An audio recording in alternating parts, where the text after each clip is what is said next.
So Parker has agreed to take some phone calls, and this might be a little bit different than Parker than what you're used to because you're constantly debating people that disagree with you, and I would imagine some people that really don't like you. A lot of my listeners are huge fans of yours, so what I want to do is I want to open up the phone lines as long as everybody is respectful, which I'm sure they will be able to ask Parker some questions. Number to call 702-221-7283, and again, that number, here's your opportunity to speak to Parker directly. He's nice enough to be sticking around for a little bit and take some phone calls. 702-221-7283. So Parker, before we get to the calls, I always like to ask certain people this question. I actually asked Destiny this question yesterday. I want to ask you the same question. In a PG-13 way, like if you had the opportunity to speak to Donald Trump right now, you would have the opportunity to sit in a room with him with no cameras, nobody else around, and you just had the chance to say whatever you want to him. You could ask him whatever you want. What would you say to Donald Trump right now? I think I would ask him about the Epstein files. Like if I could get like an actual response, like, or is it like I expect any type of response that he would typically give to like the public? That's interesting. Yeah, I get a lot of different responses from a lot of different people, but that would certainly be a question that I would absolutely like to ask him. And I would say, do you really believe that you won the 2020 election? Because Parker, I think he knows he lost. Yeah, or I would ask him like if I'm getting like a genuine response, I might ask him like, do you actually support the violence on January 6th? Or what are the reasons why you are pardoning them? Like, was that specifically your determination or was that the determination of someone else? Because realistically speaking, all right, they tried to play off this narrative that, oh, I was just wanting it to be peaceful. But then you can't say you just want it to be peaceful and then pardon and condone, right, the violent rioters, right? After they literally did they talk so much about how there were violent riots happening relating to like the BLM protests and stuff like that. But then immediately when it relates to their political violence, they condone it and they pardon it. That's ridiculous. Yeah. They're hostages and they're patriots if you beat a cop on January 6th. But if you key a Tesla, lock them up in jail and throw the key away. It really is absurd. All right, Parker, our phone lines are jam-packed. I'm not surprised. There's a lot of people that want to talk to you. And thank you for doing this, by the way. Let's start off with Efren. Efren is first. Hey, Efren, you're on with Parker. Go right ahead. Hi. Hello, what's up? I don't know if you remember me. It was like a whole year ago this conversation happened. We had run the vegan argument, named the trait, and a conservative bit the bullet and said he would be okay with unaliving people that were mentally disabled. And we had canceled him over that. But I believe recently, in your response to like what separates us between like animals and humans, you had said, I provide the conjunction of human with past or present subjective experience. I value animals, but it's very distinct from the value I place on human beings because human beings are species that meet a particular threshold of rationality, which sounds similar to the answer the other person gave. So like, what is that threshold of rationality that humans are meeting? Yeah, so you're referencing older millennial who's like a MAGA grifter who said it's okay to throw mentally disabled people off a mountain. So like I just want to clarify, like when I'm saying that the species is granted, when I'm speaking into it, it like reduces the volume on my mix amp. So like what you're talking about is the meeting a particular threshold of rationality. It means that a certain percentage of our species meets the condition for rationality. Therefore, we'd grant every sentient member of the species value because it is the case that it's a conjunction of traits. So, I mean, I'm not saying that like other sentient beings don't have any moral value. I actually place a hell of a lot of value on other sentient beings. I'm very open to vegan ethics, and especially, but like my view is something a vegan can actually accept themselves, right? Like just because it is the case that you're vegan doesn't mean that you believe that humans have the same level of value as every other sentient being. Like you can still see a distinction in value amongst humans and non-human sentient beings, but then also say that you're vegan. See, this is why Parker's IQ is probably 4 times higher than mine. But as long as I'm smarter than Marjorie Taylor Greene, that's really all that matters. Thank you for the call, Efren. 702-221-7283, the number to call. Let's go to Shelly. Shelly is next up on PTL. Hey, Shelly, you're on with Parker. What's going on? Hey, Brian. Hey, Parker. I watch you as long as I can every day because I'm on the East Coast in, guess what state? West Virginia. But no, you, Brian, Dean, and the Midas Touch is what I watch every day. And you are so smart. I'm 57, and I don't have that many brain cells, honey. I'm losing them every day because of the Keep MAGA doing what supporters you're I debate. doing. What, honey? I said I'm losing them every day because of all the MAGA supporters I debate. No, you're not. No, Well- you're not. Well, thank you, But- Shelley. I concur with you, Shelley. Parker's awesome, and we appreciate you calling in. And it's maybe this is a nice change for you, Parker. Once in a while, it's nice to get some compliments with all these MAGA idiots that you have to speak with every day. 702-221-7283. Let's go to Brett. Brett is next up on PTL. Hey, Brett, you're on with Parker. Go right ahead. Hey, what's up, fellas? It's pretty wild to talk to both of you. It's like my world's colliding here because I watch Park every day, and I just wanted to call in and say, like, I'm so happy that Parker and Dean do the show that they do because you know, I think the younger generation gets a really bad rap, and I think that, you know, that those guys blow away the stereotypes. And yeah, I'm 54 years old, and you know, it's a very you know, trying time for our political climate, and these guys do such a great job. And I just want to say I'm so proud that you guys do what you do. And Brian, I always love your show, and I just wanted to say continue to cook these guys, and Thank you. I love the show. And that's about it. Thank you, my friend. Thank you so much. Those are really nice comments. By the way, don't be afraid to ask Parker a question. He'll answer just about anything. 702-221-7283. Let's go to Dave. Dave is next on PTL. Hey, Dave, what's going on? Hey, how you doing? Thanks for taking the call. Hey, Parker, I watch your show. I'm a good listener. So I have a good question for you guys. First thing, I want to thank you guys for having all these special guests on your show. All right. So far, so good. Right. And, you know, the more that you guys, like, maybe you'll have, who knows, Brian on your show, Parker, whatnot, and so forth. You know, the stronger, the more guests that you have on each other's show, the more the Republicans get really pissed off, you know, when they see that, because that means that they're scared of the midterms when you see all these guests coming on each other's show like that. And they're really pissed off when they see that. But I want to I just go ahead. want to I have add. a good question for Parker, though. Okay, go I got ahead. a good question, Parker. Go ahead. No, go ahead. Ask Parker. your question. Yep. Parker, you have another person that you actually know, right? A friend of yours that's on the show. Do Right? you mean Dean? Do you mean Dean? Dean. I saw Dean. How's he doing? Because his heart fluttered. Remember, he was on the air. Mm-hmm. How's he doing? He's been doing a lot better He had a since then. fluttering heart. Yeah, he's actually been in LA here recently, so I got to see him here recently. He's been a lot better since that happened. But yeah, he on live before almost had a heart attack. He had a flutter relating to his heart, and he had to get that checked out. That's definitely, you know, something to be worried about and to be concerned about. You know, it's actually not common very much for, you know, especially for men his age to have that type of response, at least to my understanding. So definitely something to, like, you know, be concerned about and to keep looking through. And always, like, on standby. Like, my parents are both medical professionals. I can always message them and whatnot, and he always has a direct contact to them as well. And also, you know, medical professionals he knows as well. Glad he's doing better. Yeah, I did hear about that as well. Thank you for the call, my friend. All these compliments are making me very uncomfortable. 702-221-7283. Let's go to Dave. Dave is next up on PTL. Is Dave next or no? We just had Dave. Let's go to Peter. Peter is next on PTL. Hey, Peter, you're on with Parker. Go right ahead. Yo, hey Brian, hey Parker. Hey. What's up? Hey, first of all, Parker, we need a shirt that says "It is the case." Putting it out there right now. Yeah, if you don't know, that's something I say on my live all the time. And I've been limiting how much I've been saying it recently. I say "it is the case" all the time, like when describing things. That's kind of like we need a hat or a shirt with that saying. that's kind of like me. I call people buffoons all the time. So I made a shirt on my website. Don't be a right-wing buffoon. I'm sorry. Go ahead. I just want to say real quick. I'm 33. I'm a manager in the automotive industry, service manager. I take pride in, like, being able to affect some of my team members because I do manage and work with multiple generations, and that's just like 15, 16 people.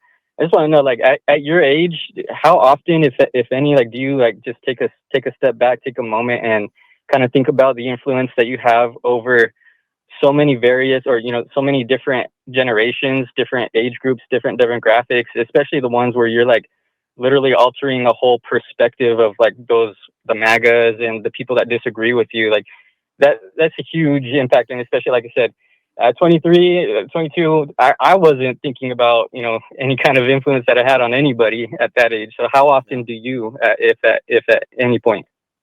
I all the time. I almost like, I want to say it's almost to an obsessive degree that I constantly am thinking about like the influence that I have over people and how best I could influence people in a positive direction all the time. And, that's an aspect of my own perfectionism that I've had to address, and, things that I'm deconstructing myself in terms of like, going to therapy for, which is actually what I'm doing right after this. Right. I think it's incredibly good for men to go to therapy. It's something that, I wasn't, accustomed to wanting to do before. I thought I didn't need, but due to, things that were happening in my life, and the level of stress that I was undergoing, especially even relating to like, what I'm doing on the internet, I thought it was really important to be able to have that type of outlet for myself. So I want to say all the time, I'm constantly thinking about how I'm influencing people, and especially being grateful for like the privilege that I have to be able to be in such a position, to be able to influence so many people in a positive direction. I seriously am incredibly grateful every single day. I think about it all the time. And I just like, I genuinely, I can't even believe everything that's happened in my life. It's really surreal. Yeah, and you deserve it. I have to share this breaking news with you, Parker, before we get back to the phone calls, because this is big.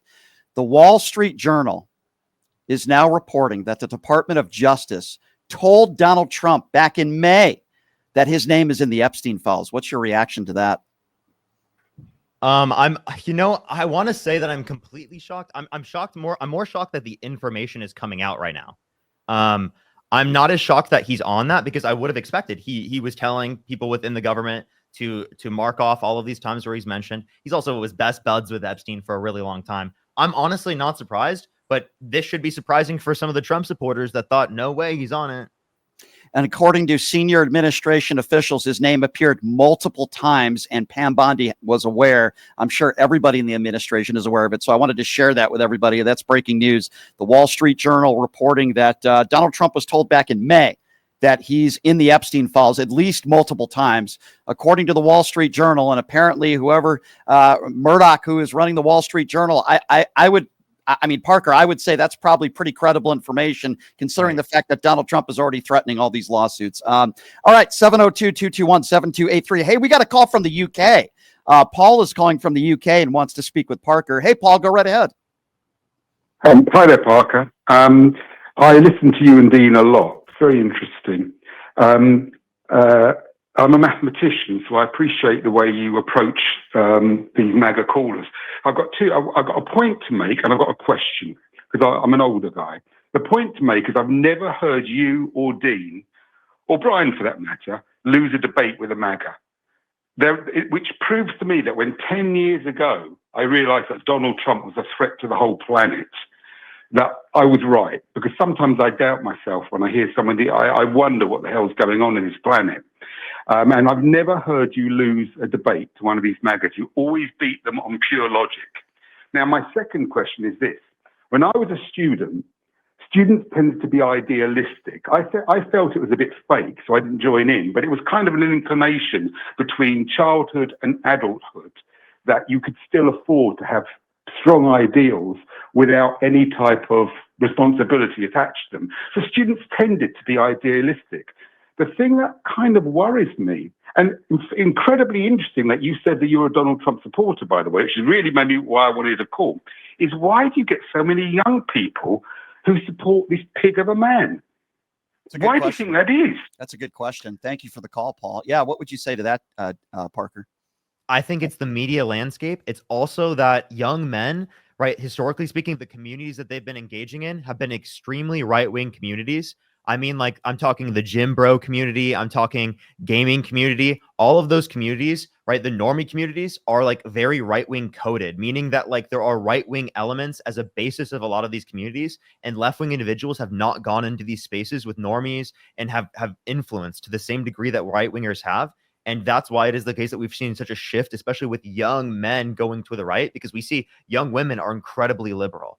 And I definitely see that divide, especially with men being significantly more conservative amongst the younger generation, because they feel like the information that they're getting is like, so unique. that like everyone else is wrong, that like everything's like run by the deep state. You know, they're buying a lot of the conspiracy bullshit that Donald Trump is perpetuating. And oftentimes it's because they identify a problem. They will identify a real problem in plenty of circumstances, and then they utilize the identification of a real problem in order to be able to manufacture whatever solution they feel like. And then people just buy it. And then because there's no pushback within these normie communities from a left-wing perspective of these particular views, they're oftentimes just accepted as a baseline and become a norm amongst these communities. Well said. Makes sense to me. All right. Parker's got about another 10 minutes max or so, and then we got to let him go here, and we appreciate his time. So let's get back to the calls. Let's go to Slipok. Brian Slipok is next up on PTL. What's up, Brian? Hey, Brian. How are you? Good. You're on with Parker. Go Good. right Hey, ahead. Parker. Hello. Yeah, I'm curious. Question I'm curious. I've never heard anyone really talk about is with Trump's age, if he goes to bed one night and never wakes up, and JD Vance becomes our president, are we better off? So there's a few conditions here to obviously look at. Obviously, I think that Donald Trump as a person is a worse person than JD Vance. Although I do think that in terms of the policy that they implement, it's relatively similar. So in terms of character, in terms of what it perpetuates in our society, I think a lot of the damage, especially related to Trump, has already been done within that respect. So doesn't necessarily get better if JD Vance is in office? Maybe in some ways, but overwhelmingly it's still bad because of the policy he supports. He still supports a lot of the Donald Trump cronyism in terms of he said he wouldn't have certified the 2020 election results that were legitimate, and he would have certified the false votes that Trump was trying to send.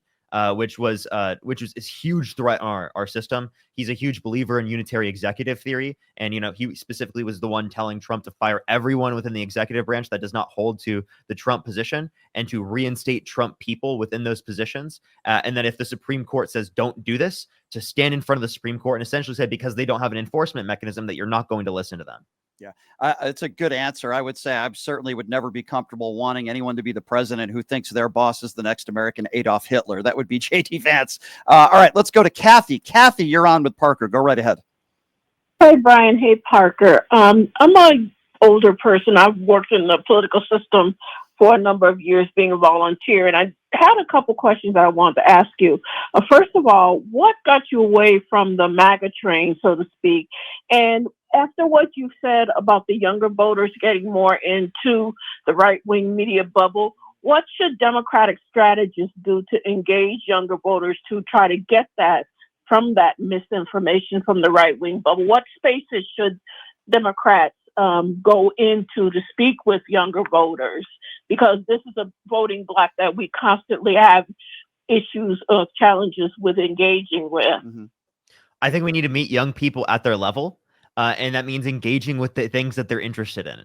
So that means like what I was saying before, like in terms of engaging with normie communities, engaging with the debate community. Like I think specifically what I do on TikTok in terms of engaging with the debate community, it's extraordinarily a younger audience than what we see on YouTube. YouTube is way older, which is obviously important to engage with older voters as well. But if we specifically in terms of younger voters, right, if we want to address them, we got to go to where they are. Where are they at? TikTok. Where are they at? Instagram. They're out in specifically certain social media platforms. So we need to be clear with where they are and to sort of go on that sort of level with them. Like for example, like I'll give an example. My girlfriend watches a YouTuber called Slushy Noobs.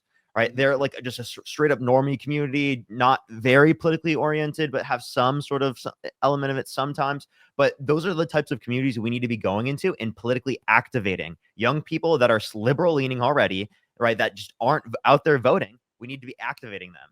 Yeah. So yeah. Go ahead. You were saying? No, I was just saying that's one of the big reasons why Kamala lost. In my opinion, there were too many people that sat it out, right, Parker? Yeah, like a lot of young people sat out, and that I think that there does feel like a divide. Like it seems like people who are older aren't listening to young people, and from the young people perspective, they don't felt like they're listened to, and oftentimes that might be like why they feel like a disconnect and they don't feel involved in the political process. But also part of it's that we just need to get them involved in the political process by making it entertaining. Right, by making it relevant to pop culture, right, which are things that we're doing a really good job of, like especially in the context of the social media space. And I think that like my platform does a really good job with as well. Absolutely. And it's something I want to perpetuate even more within other spaces because I realistically, I can't just do it myself, of course. Mm-hmm. Yeah, we need more people like you. There's no question about that. Ava is next up. Ava is next up on PTL. You're on with Parker. Go ahead, Ava. Hi. Oh my God, I'm just gonna be so honest. I'm panicking.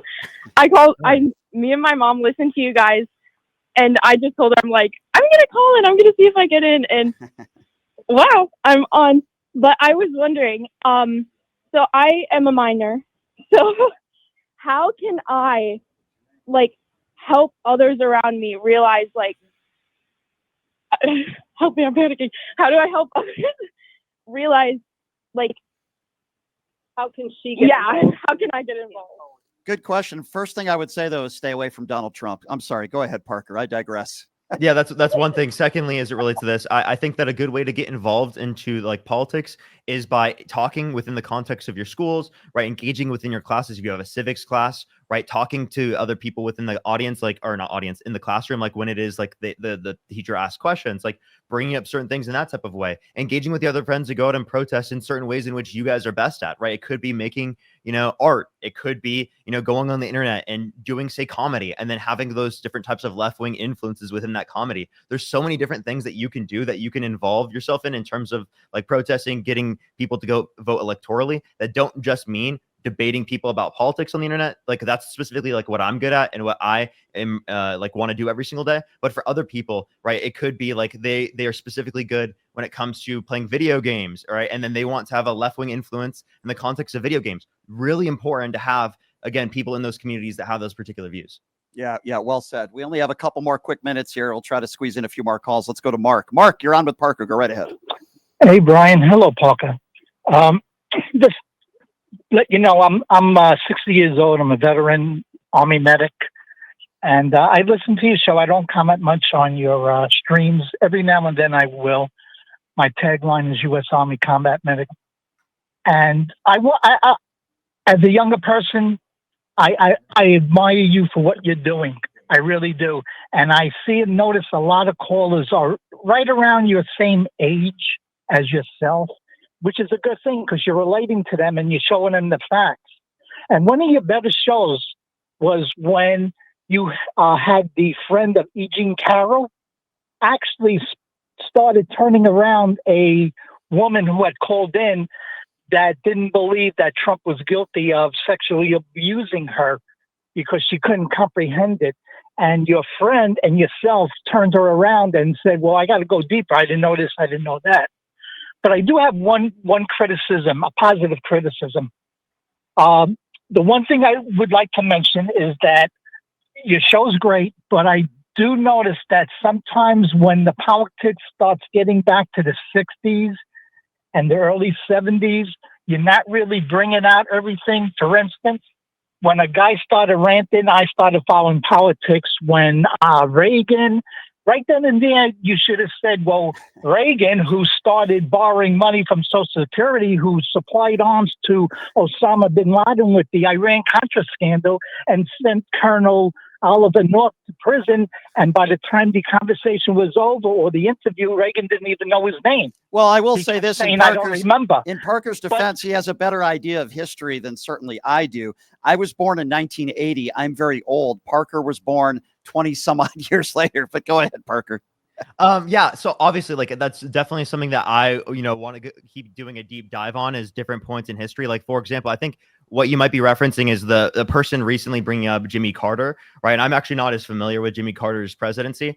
In relation to Reagan, though, one of the points that was brought up recently on my lives was the fact that actually he had relatively like open border legislation relating to immigration, and actually was like actually had like visa programs and asylum programs. So I was just actually like arguing to someone, for example, like this is something that like they were arguing was good because like the old Republican Party, and then it was also implementing that. But I actually I totally agree with the criticism that I need to totally look more into obviously those different points in U.S. history, and also bring those up in terms of debates because they would have been useful or effective, especially against people like Reagan. Sure. But in terms of E. Jean Carroll's niece in law specifically that I know, Amber is amazing. She came up on my live recently to debate a Trump supporter that was not believing that E. Jean Carroll was assaulted, and I think we convinced them near the very end. That's actually a video I posted recently on my page. But yeah, no, it was a great conversation.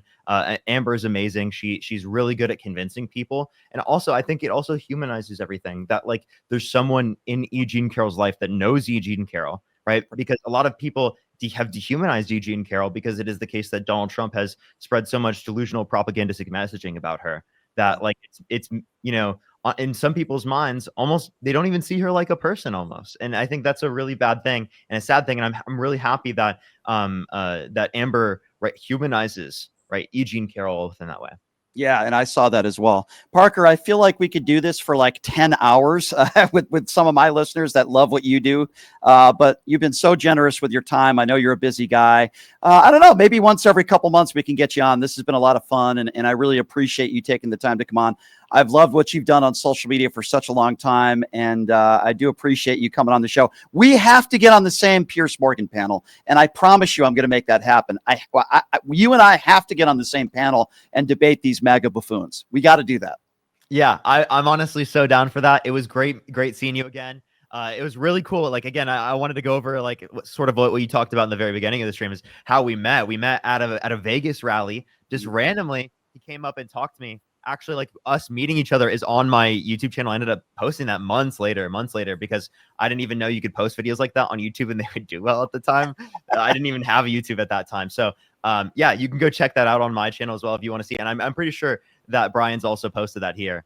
Yeah, it's funny. When I was wearing my green leprechaun Boston Celtics jersey, looking like Casper the Friendly Ghost, I don't have much of a tan, but that was a lot of fun meeting you guys, and I love what you guys do.